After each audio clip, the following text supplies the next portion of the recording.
کیا ہم درود پاک درود ابراہیمی پڑھنے سے حضور پاک صلی اللہ علیہ وسلم کی باطنی توجہ حاصل کر سکتے ہیں؟ اور کیا فرق ہے ایک عام بندے کا حضور پاک صلی اللہ علیہ وسلم کی ذات پر درود پاک پڑھنا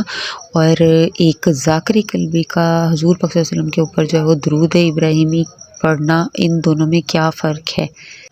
بہت سے ایسے لوگ جو جسٹ شریعت کو لے کر چل رہے ہوتے ہیں، شریعت پر عمل پیرا ہوتے ہیں، سیدی فرماتے ہیں کہ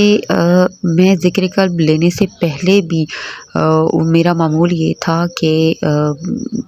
جب بھی گھر سے باہر نکلتے تو جہاں پر بھی حضور پاک صلی اللہ علیہ وسلم کا نام جو ہے وہ لکھا ہوا ہوتا، تو سیدی فرماتے ہیں کہ جہاں پر بھی حضور پاک صلی اللہ علیہ وسلم کا نام جو ہے وہ مجھے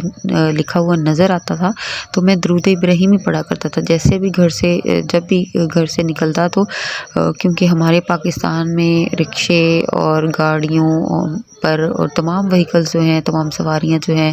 بسیز پر بھی، اور بہت سے پوسٹرز لگے ہوئے ہوتے ہیں دکانوں پر بھی، اور تمام مختلف قسم کے اشتہارات لگے ہوتے ہیں، اور ان سب پر جو ہے وہ نام لکھا ہوا ہوتا ہے، تو یا اللہ، یا محمد، یا رسول اللہ۔ تو یہ روٹین ہوا کرتی تھی سیدی کی کہ درود ابراہیمی جو ہے وہ پڑھا کرتے تھے۔ تو سیدی فرماتے ہیں کہ میرا سارا دن جو ہے وہ درود پاک پڑھنے میں ہی گزر جاتا تھا، مطلب صبح سے شام تک جو ہے سارا دن جو ہے وہ درود پاک پڑھنے میں ہی گزر جاتا تھا۔ لیکن اس کے باوجود آپ امیجن کریں کہ ایک ایسا بندہ جو سارا دن جو ہے وہ درود پاک پڑھ رہا ہے اور اس کے باوجود بھی اس کو کوئی بھی باطنی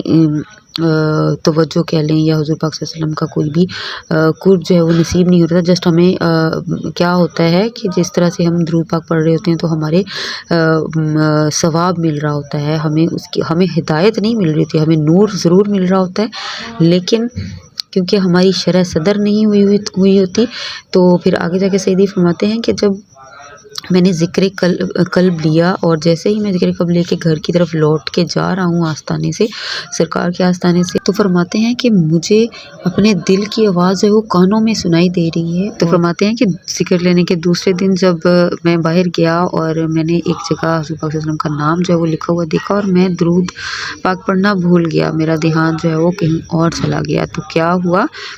کہ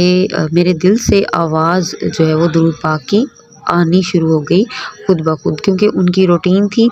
تو اب دل جو تھا وہ جاگ چکا تھا، تو دل جو ہے وہ خود سے درود پاک پڑا تھا۔ اور یہ بات سیدی نے سرکار کی قسم کھا کر جو ہے وہ ہم سب کو بتائی ہے، ہم سب کے ساتھ جو ہے وہ اپنی بات شیئر کی تھی۔ تو سبحان اللہ، سبحان را ریاض۔ اور سیدی فرماتے ہیں کہ ایک عام بندہ جب درود پاک پڑھتا ہے تو اس کا درود پاک فرشتوں تک پہنچتا ہے، اور فرشتے جو ہیں وہ اس کا درود پاک حضور پاک صلی اللہ علیہ وسلم کی بارگاہ تک لے کے جاتے ہیں۔ لیکن جب ایک ذاکر قلبی، ایک ایسا بندہ جس نے ذکر لیا ہوا ہے، جس کے پیچھے کسی مرشد کا ہاتھ ہے، ایک ذاکر قلبی جو ہے وہ درود پاک پڑھتا ہے، تو کیا ہوتا ہے، کیونکہ وہ اذن لے چکا ہے، تو اس کا درود پاک خود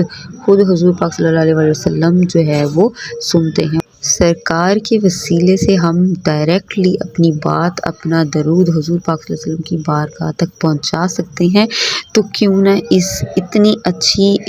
اپرچونٹی سے فائدہ اٹھایا جائے۔ تو ہمیں ایک ذاکر قلبی ہونے کے ناطے نہ صرف رب کا قرب حاصل کرنا ہے، بلکہ حضور پاک صلی اللہ علیہ وسلم کی باطنی توجہ، ان کی شفقت اور ان کی محبت بھی جو ہے وہ ہم نے حاصل کرنی ہے۔ اور وہ کس طرح سے ہوگی کہ ہم ان کا درود پاک جو ہے وہ حضور پاک صلی اللہ علیہ وسلم پر جتنا زیادہ ہو سکے درود پاک پڑھیں، کیونکہ جتنا زیادہ درود پاک جو ہے وہ ہم پڑھیں گے اتنی زیادہ ہم پر حضور پاک صلی اللہ علیہ وسلم کی نظر ہوگی، ان کی بارگاہ رحمت میں ہماری روزانہ حاضری ہوگی، وہ ہمیں ہمارے نام سے جو ہے وہ ہمارا درود ان کے پاس پہنچے گا، تو کیوں